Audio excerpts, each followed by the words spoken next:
ang Ginoo sa tibuok kong kasing-kasing, diha sa pundok sa mga matarong.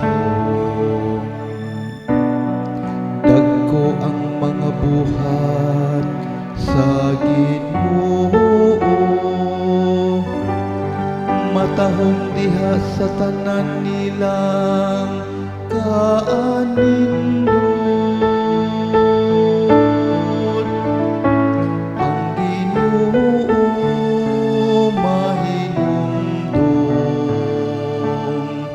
sa iyang kasabutan,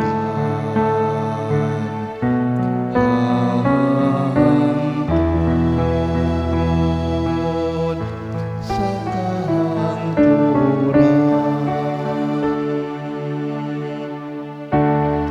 Ang mga buhat sa iyang mga kamot matinud-anon ug matarong.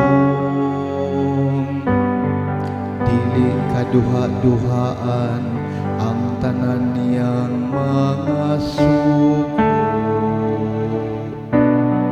kasaligan hangtod sa kahangturan. Gibuhat diha sa kamatuoran ug kaanglayan. Ang Ginoo mahinumdum sa iyang kasabutan, hangtod